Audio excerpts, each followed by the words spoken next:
Bonjour à tous, c'est votre sœur Marie, que le Seigneur vous bénisse abondamment au nom de Jésus-Christ de Nazareth. Amen. Comme je vous ai dit précédemment, nous sommes appelés à vivre les mêmes choses que Jésus a subies, c'est normal. On a craché sur Jésus, on a méprisé Jésus, on a menti sur Jésus, on a inventé toutes sortes de choses sur Jésus et c'est tout à fait normal. Donc, n'attendez pas à ce que les gens vous élèvent, n'attendez pas à ce que les gens vous aiment, n'attendez pas à ce que les gens vous poussent vers l'avant, n'attendez pas à ce que les gens disent du bien de vous. Amen.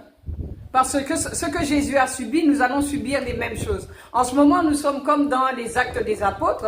Les apôtres, ils allaient partout, ils étaient dehors, ils priaient pour les gens dehors, ils imposaient les mains aux gens, ils allaient dans les temples aussi, ils allaient prêcher dans les temples. Donc, ils allaient dans les temples et ils allaient dehors aussi. Et on voyait que quand Pierre prêchait, le Saint-Esprit descendait sur les gens. Amen. Si vous ne faites pas vos propres expériences avec Dieu, comment vous saurez que Dieu a mis son esprit en vous? Comment vous saurez que Dieu vous utilise?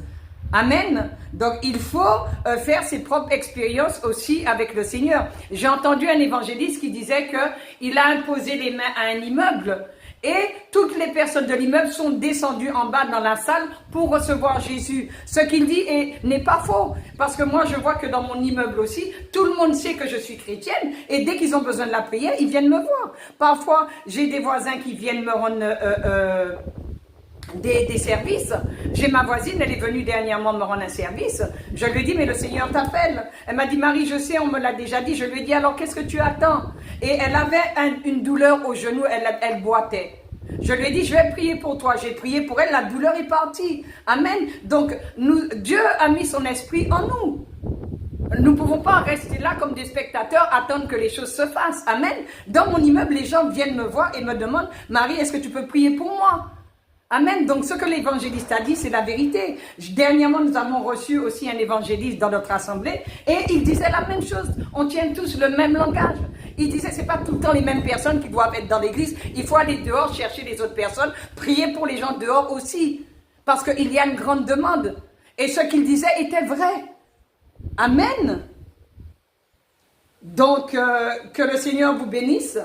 J'espère que maintenant vous avez compris ce à quoi Dieu vous appelle. N'attendez pas d'être élevé par les hommes. Ok? L'élévation, elle vient de Dieu. C'est Dieu qui nous élève, c'est Dieu qui nous équipe, c'est Dieu qui nous oint, c'est Dieu qui nous bénit et c'est Dieu qui nous envoie.